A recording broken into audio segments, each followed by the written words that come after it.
Vini ketahuan beli klub sepak bola lagi di Brasil. Liverpool semakin dekat dengan Frimpong. Ineos pelit, Amorim talangi tiket 30 staf di final UEL. Mendarat di Bali, Begat ikuti si timnas lagi. Kena sanksi, Indonesia diejek Cina.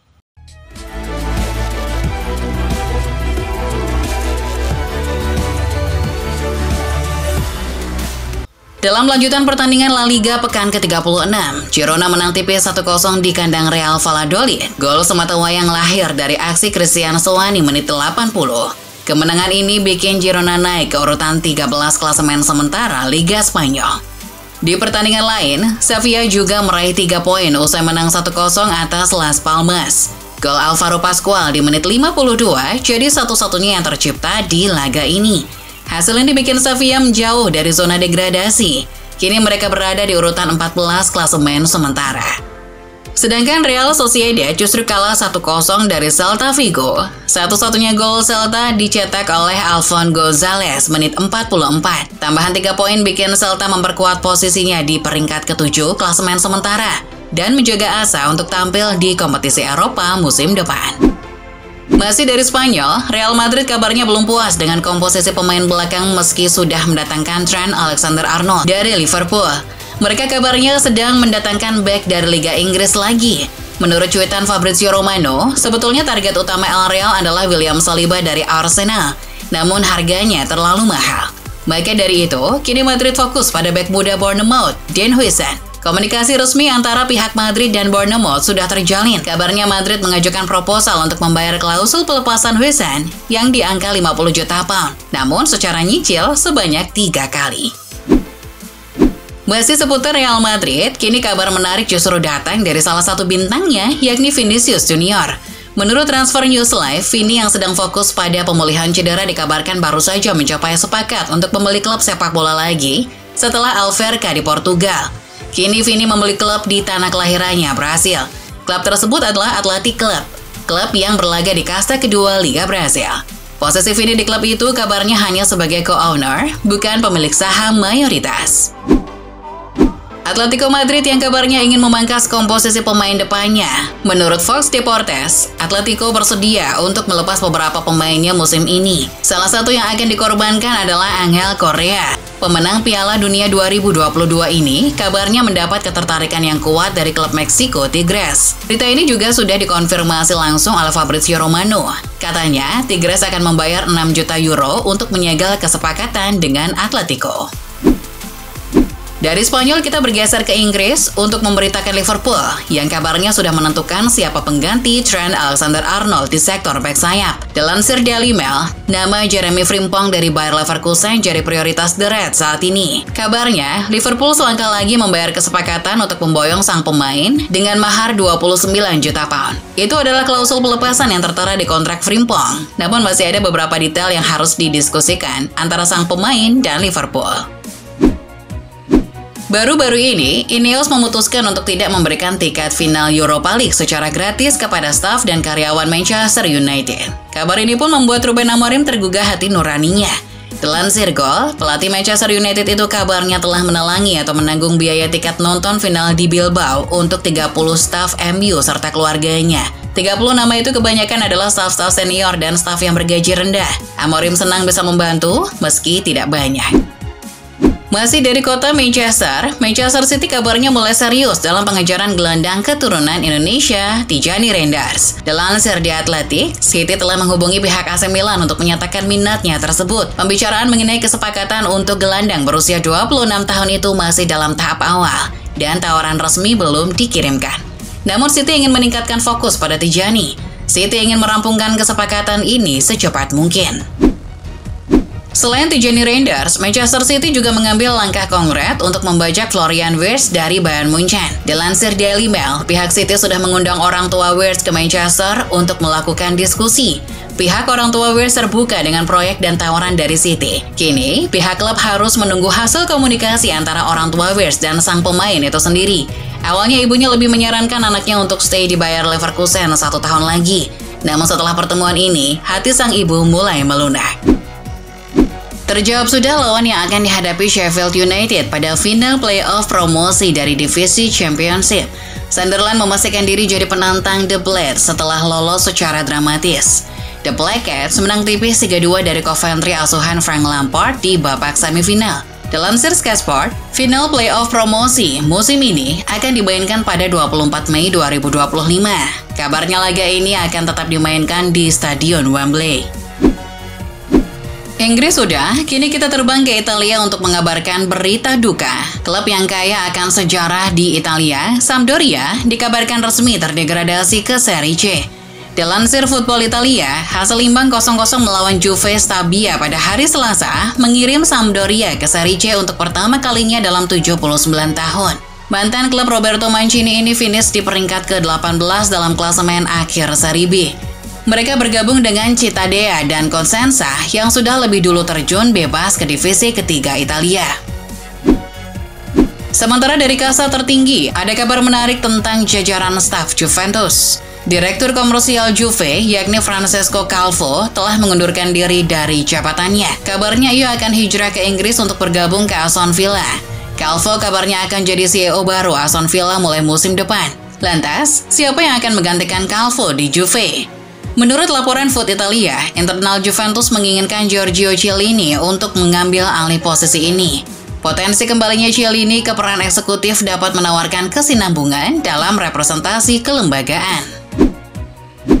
Dengan here we go-nya Xabi Alonso ke Real Madrid, Bayer Leverkusen dengan cepat melemparkan tawaran resmi kepada Como untuk meminang Cesc Fabregas sebagai pelatih baru. Namun upaya itu tak disambut baik oleh legenda timnas Spanyol itu. Dilansir Get Football News Italia, situasi ini pun sempat membuat Como panik. Mereka bahkan dengan cepat menghubungi Alvaro Arbeloa untuk menggantikannya jika sang pelatih benar-benar pergi. Namun Fabregas dengan lantang menolak kesempatan itu. Ia ingin menghormati kontraknya bersama klub yang dimiliki oleh pengusaha asal Indonesia itu. Ngomong-ngomong soal Indonesia, ada kabar menarik tentang pemain abroad kita, Elkan Bagot. Mengutip dari Bola Sport, jelang pemusatan latihan timnas Indonesia di Bali, Elkan Bagot terlihat sudah mendarat duluan di sana. Momen ini menimbulkan pertanyaan, apakah pemain Ipswich Town itu akan kembali untuk tim nasional lagi? Menurut laporan, belum bisa dipastikan apakah kehadiran Elkan ini adalah tanda comeback-nya ke tim nasional. Sebab Patrick Kluivert juga belum mengeluarkan daftar nama yang ingin ia panggil. Bisa saja Elkan hanya liburan bersama keluarganya di Indonesia. Kondisi timnas Indonesia saat ini tengah menjadi sorotan publik Cina. Skuad Garuda disebut sedang dalam situasi sulit. Menurut Super Bowl, publik Tiongkok memandang Indonesia sedang tidak dalam kondisi terbaik jelang pertandingan melawan tim nasional Cina. Bermain di kandang sendiri nyatanya tidak sepenuhnya memberi keuntungan bagi timnas Indonesia, karena Indonesia sedang menghadapi banyak polemik. Antara lain adanya pemain yang absen karena cedera dan akumulasi kartu kuning, hingga sanksi FIFA. Media Cina, Sahu.com, menganggap Indonesia adalah tim yang lemah saat ini. Kecewa dengan penampilan Manchester City yang tak seperti musim sebelumnya, membuat Erling Haaland dikabarkan mulai membuka diri untuk hengkang dari Etihad Stadium. Melansir dari 90 Min, Haaland mempertimbangkan untuk mengaktifkan klausul pelepasan dalam kontraknya paling cepat musim panas ini. Bila itu terjadi, Paris Saint-Germain dan Bayern Munchen sama-sama mengincar tanda tangan striker Norwegia tersebut. Saat ini harga yang dipatok untuk pemain berambut pirang itu ada di angka 200 juta euro.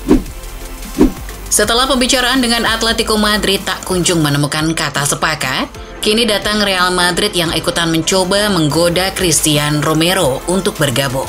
Menurut Goal, Madrid siap menyaingi rival sekotanya itu untuk mendapatkan tanda tangan bek Argentina demi membangun kembali lini belakang mereka.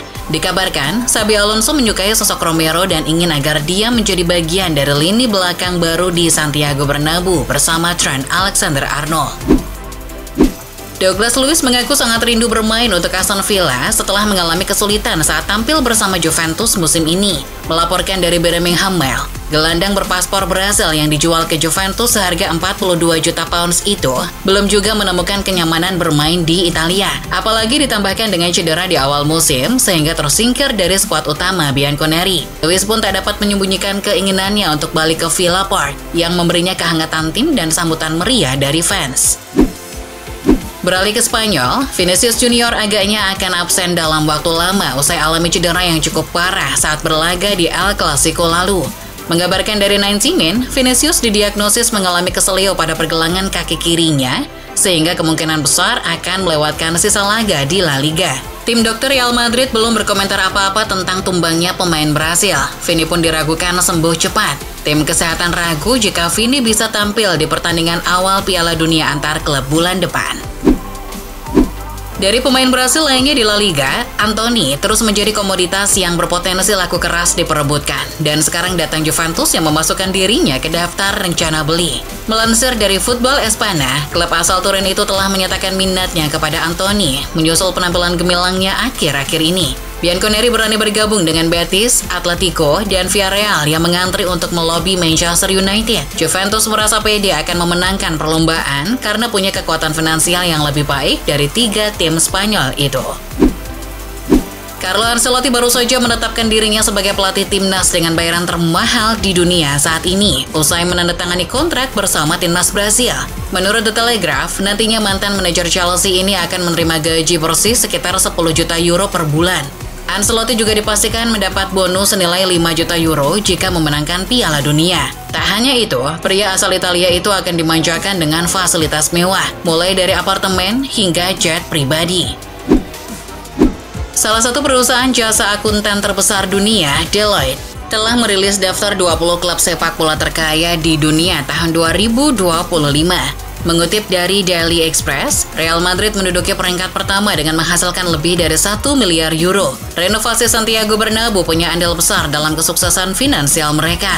Dengan meningkatkan pendapatan hari pertandingan lebih dari 100%, menjadi 248 juta euro. Urutan selanjutnya di bawah Madrid antara lain Manchester City di posisi 2, PSG di nomor 3, dan diikuti oleh beberapa tim lainnya seperti Manchester United, Liverpool, dan Arsenal.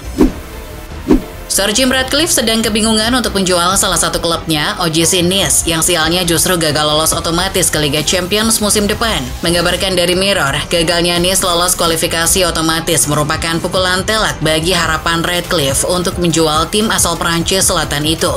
Bos Ineos itu memang sudah tak tertarik lagi untuk berinvestasi di Nice dan berusaha untuk menjualnya ke siapapun. Namun karena Nice harus melalui playoff demi mentas di UCL, harga pasar saham Nice menurun.